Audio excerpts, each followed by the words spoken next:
The last thing Kara said before she jumped was that the contract was too good to be real. Mark remembered that now, standing in the dispatch bay of Meridian Station with her last flight log open on his tablet and the dispatcher's voice threading through the noise of a dozen idling freighters. He remembered the way she'd said it, not afraid, just careful. The way she was always careful. The way she held her coffee with both hands in the cold of the early morning and said things once, and meant them. He hadn't listened. He'd said something about their debt and their lease and the month's fuel costs, and she'd nodded slowly the way she did when she was deciding not to argue. And the next morning, she was gone. That was 4 months ago.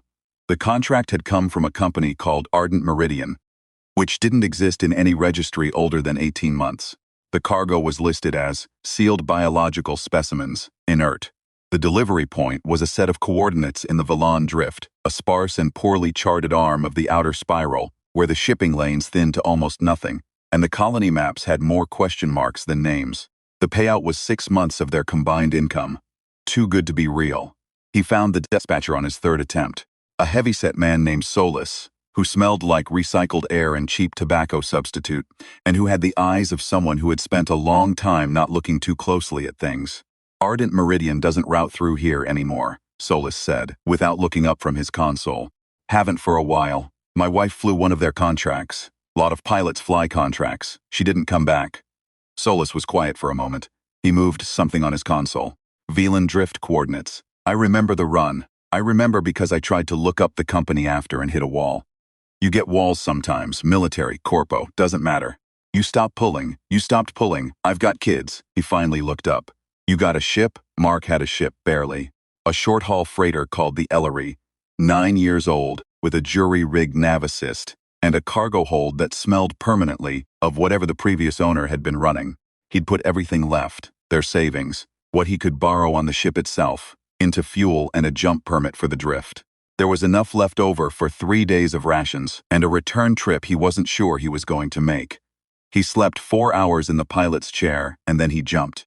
The Vallon Drift looked the way distant space always looked in the old photographs, cold and enormous and indifferent. The stars here were sparser, the background radiation higher, the charts full of survey artifacts and provisional designations. Mark ran his nav assist through the coordinates twice before it confirmed them, and what came up was a planet, not a rock, a planet. M-class adjacent, according to the scan.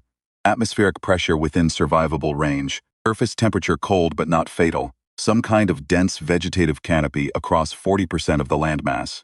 No colony designation, no survey flag. Nothing in the registry at all, which was not strictly impossible for the drift, but was the kind of thing that made Mark's stomach do a slow roll. There was also a transponder signal. Cargo transponder, the kind bolted to shipping containers. It was come from the surface. He told himself it didn't mean anything. Transponders detached. Cargo got jettisoned in emergency drops. There were 100 explanations. He took the Ellery down anyway.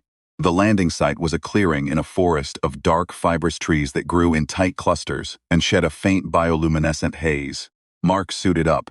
Atmosphere was breathable, but he wasn't going out there on a scan reading alone, and walked the quarter-kilometer to where the transponder signal originated. It was Kara's ship. The Callaway, her ship, sat in a second clearing about 40 meters across, settled nose down in the soft earth. Port side caved in like something large had struck it. The cargo door was open. One of the landing struts had buckled. The emergency running lights were still on, blinking at 15-second intervals, and the sight of them, that patient red pulse, blinking away in the alien dark for 4 months with no one to see them, made Mark stop walking for a moment and just stand there. He found the cargo manifest in the ship's system, sealed biological specimens, inert. The hold was empty. He found Kara's personal log, the last 3 entries, and read them standing in her ship with his helmet tucked under his arm.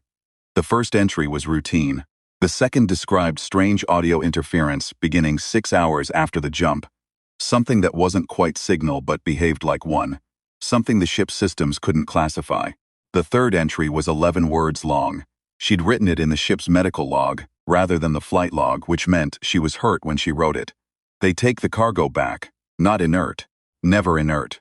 I'm going in, he read those 11 words 4 times. Then he picked up his helmet and went back outside. He found her trail following the compression marks in the undergrowth, the way it was flattened in a path heading northeast from the ship. He followed it for 20 minutes through the bioluminescent forest, through the strange cool haze of the tree glow, past things that might have been fungal formations, or might have been something else, not thinking too hard about which. He heard them before he saw anything, not a sound, exactly, a pressure change, a subsonic thrumming that he felt in his back teeth and the bones of his forearms. The trees thinned ahead and he dropped low, moving through the last of the undergrowth with the kind of focused calm that came when fear got so large it looped back into something almost like quiet. And he came out on the edge of a shallow depression in the earth, a natural bowl maybe 200 meters across. And he saw. They were large. That was the first thing, and it took his mind a long time to move past it to anything else. Large and dark and moving in a way that suggested multiple points of articulation he wasn't processing correctly. The way your eye slides off something that doesn't match the template it's trying to fit. A dozen of them, maybe more in the shadows at the bowl's edge. They moved between structures. Not built exactly. More like grown columns and arches of the same dark fibrous material as the trees. Some of which had the cargo containers integrated into them, fused at their joints, the metal corroding where it touched the organic, the biological specimens, the things in the containers. He understood finally what Ardent Meridian had been doing, what Kara had carried to this place without knowing it, and then he saw Kara. She was alive. She was sitting at the far edge of the bowl near the base of one of the grown structures, wrists bound behind her with something fibrous. And she was watching the creatures with the focused, unafraid attention of someone who had been watching them for 4 months, and had decided that fear was not useful. She was thinner. There was a dark bruise-like discoloration along the right side of her jaw, but she was upright and her eyes were clear, and when one of the creatures moved too close to her, she tilted her chin up and stared at it until it moved away. That was Kara. That was exactly Kara. He forced himself to think rather than move. He counted the creatures, 15, 16, the ones in the shadow harder to track. He noted the structures, the spacing, the way 3 of the creatures seemed to move on different patterns than the rest. Wider circuits, more purposeful, guards, or the equivalent. He noted that Kara was uninjured below the jaw and not restrained at the ankles, just the wrists, which meant they wanted her mobile. He noted that the cargo containers were integrated but not destroyed, which meant whatever was inside them was worth preserving. He had a short-barreled cutting tool in his suit kit, the kind used to open jammed cargo doors. It was not a weapon. He had a flare gun because the Ellery had a full emergency kit, and he always stocked it. He had 2 emergency oxygen cartridges that could be cracked to vent atmosphere in a small space, which in an open-air environment was useless. He thought about Kara sitting there with her chin up, making the thing move away by the force of looking at it. He thought about the cargo containers corroding where they touched the organic structures, and the word inert in the manifest, and the word back in Kara's last log entry. Not take the cargo, but take it back. He thought about the subsonic interference that had started 6 hours after the jump, which meant it had been broadcasting before Kara arrived. A signal, not a distress signal, something else. Something that called a ship in and then called the cargo back to wherever it had come from. A lure. The cargo was a lure. He thought about what a lure needed. It needed something to bring back, and it needed to be reset.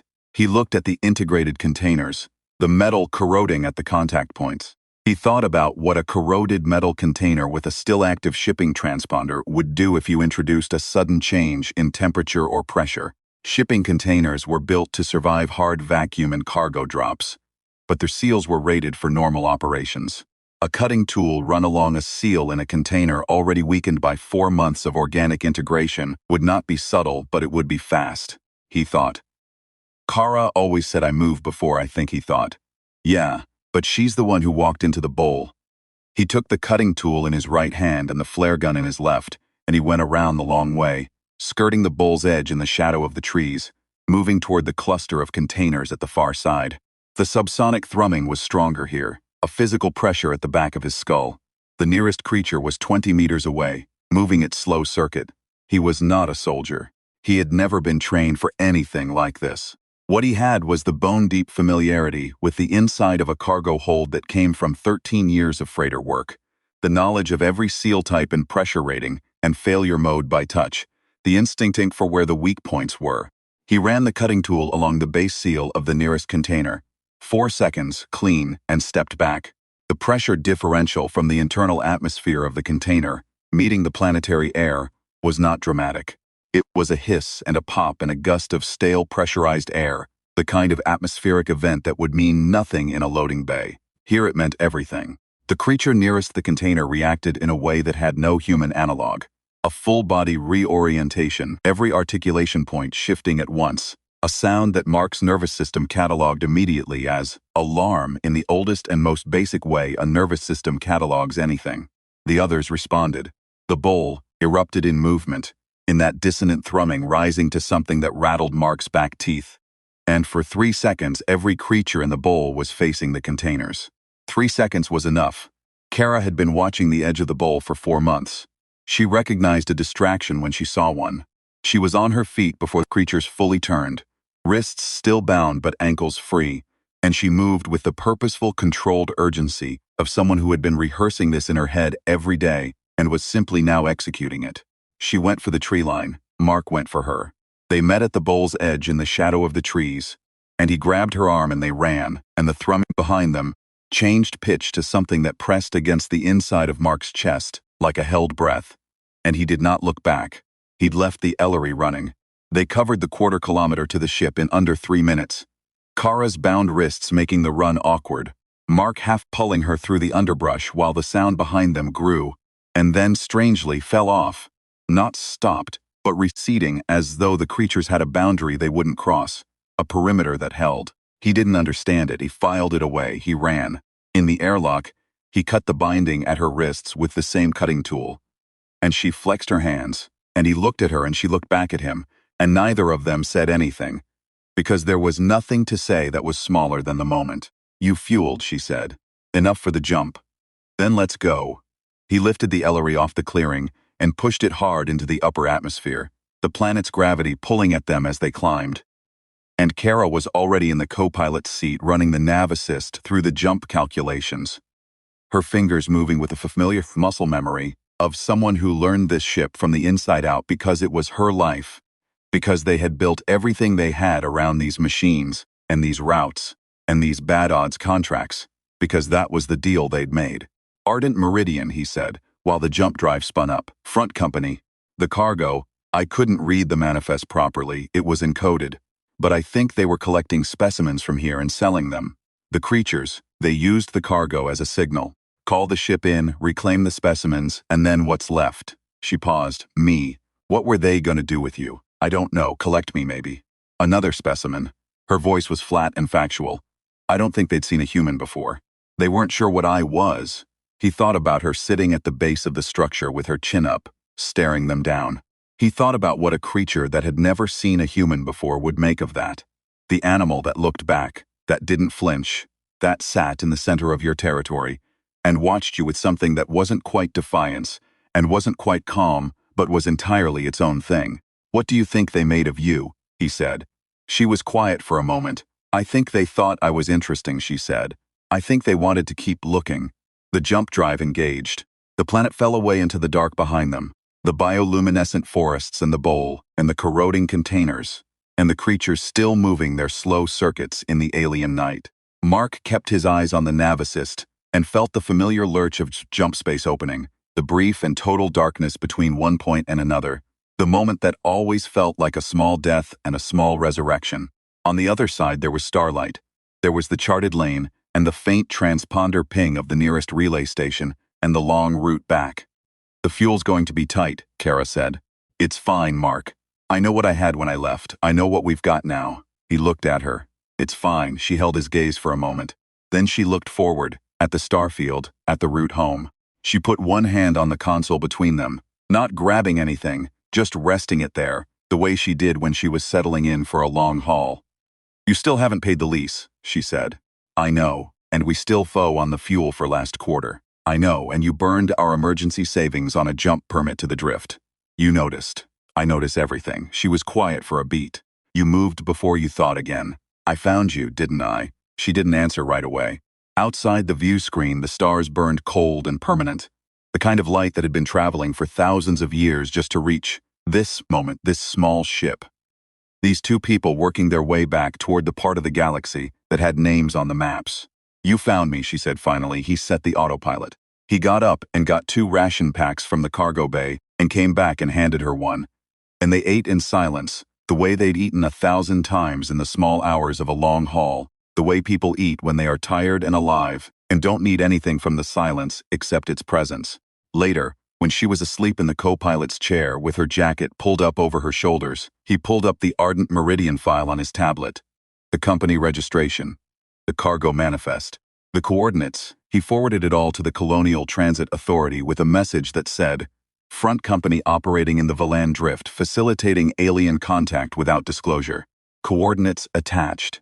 You'll want to send someone. He didn't know if anyone would go. He didn't know if it mattered in the large and distant way that galaxies worth of things didn't matter when you were sitting in a small ship with your wife asleep next to you and enough fuel to get home.